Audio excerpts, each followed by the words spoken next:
कर्नाटक। हाल के एक फैसले में कर्नाटक हाई कोर्ट ने माना कि आईपीसी और मोटर वाहन अधिनियम का प्रावधान सड़क दुर्घटनाओं के दौरान पालतू जानवरों या जानवरों को हुई चोटों के लिए लागू होगा।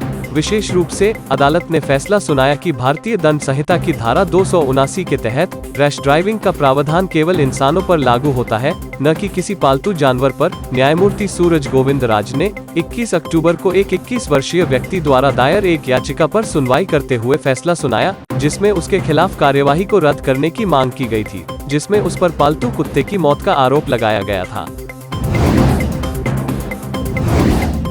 बेंगलुरु में एयरपोर्ट एक्सप्रेसवे से गिरकर 2 छात्रों की मौत। नंदी हिल्स से बेंगलुरु शहर लौट रहे 2 छात्रों की बाइक अनियंत्रित होकर पलटने से मौत हो गई। 2 छात्र जो पीछे की सवारी कर रहे थे बाइक से फेंक दिए गए और केम्पेगौड़ा अंतर्राष्ट्रीय हवाई अड्डे एलिवेटेड एक्सप्रेसवे से येलहंका के पास गिर गए। ये घटना शनिवार 28 अक्टूबर की बताई जा रही है। मृतकों की पहचान महाराष्ट्र के 29 वर्षीय अमोल प्रमोद आमटे और दिल्ली के 29 वर्षीय अमित सिंह के रूप में हुई है, जो बेंगलुरु में national institute of fashion technology में स्नातकोत्तर छात्र थे। वे अपने सहपाठी की बाइक पर सवार थे और लौट रहे थे नंदी हिल्स से जब दुर्घटना हुई।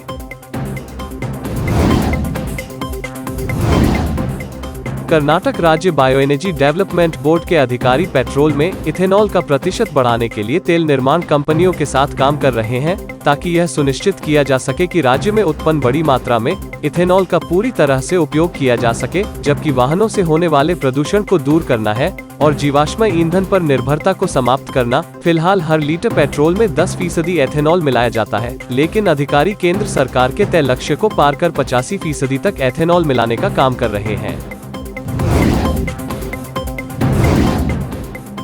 कर्नाटक। लिंगायत साधु की आत्महत्या मामले में कर्नाटक पुलिस ने महिला समेत 3 को किया गिरफ्तार। कंचुगल बंदे मठ के लिंगायत साधु बसवलिंगेश्वर स्वामी की आत्महत्या के मामले में कर्नाटक पुलिस ने एक 21 वर्षीय महिला और एक साधु समेत 3 लोगों को गिरफ्तार किया है। बेंगलुरु। गड्ढे से संबंधित एक और दुर्घटना में युवक की मौत, 2 घायल। बेंगलुरु में एक और गड्ढे से संबंधित दुर्घटना में शनिवार देर रात के दौरान अत्तूर लेआउट येलहंका के पास एक व्यक्ति की मौत हो गई और 2 अन्य घायल हो गए। मृतक केरल का रहने वाला था और शहर के एक निजी कॉलेज में पढ़ता था।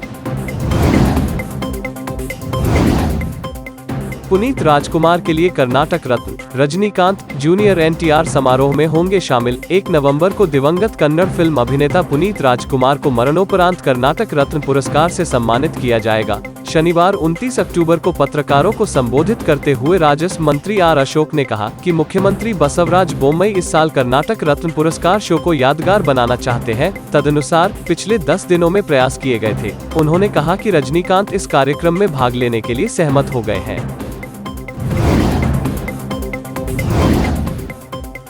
मुख्यमंत्री कार्यालय द्वारा भेजे गए दीपावली गिफ्ट हैम्पर्स में पत्रकारों के नकद प्राप्त करने के दावों पर प्रतिक्रिया देते हुए कर्नाटक के सीएम बसवराज बोम्मई ने आज कहा कि उन्होंने हैम्पर भेजने के लिए कोई निर्देश नहीं दिया है। मैंने अपने किसी भी कर्मचारी को पत्रकारों को इस तरह के उपहार देने का निर्देश नहीं दिया। यह कांग्रेस के टूलकिट का नतीजा है। जब कांग्रेस सत्ता में थी तो उन्होंने कई पत्रकारों को आईफोन और लैपटॉप जैसे उपहार दिए। मीडिया ने तब भी इसका पर्दाफाश किया था। मामला तब भी लोकायुक्त तक पहुंच चुका था। कर्नाटक। उद्योग मंत्री मुरुगेश निरानी ने शनिवार को कहा कि राज्य सरकार 2 से 4 नवंबर तक बेंगलुरु में होने वाली ग्लोबल इन्वेस्टर्स मीट के दौरान 5 लाख करोड़ रुपए के MOUs पर हस्ताक्षर करने को लेकर आश्वस्त है। निवेश में लगभग 5 लाख लोगों के लिए रोजगार के अवसर पैदा करने की क्षमता होगी। हमें लक्ष्य तक पहुंचने और इससे भी बेहतर करने का भरोसा है, उन्होंने बताया।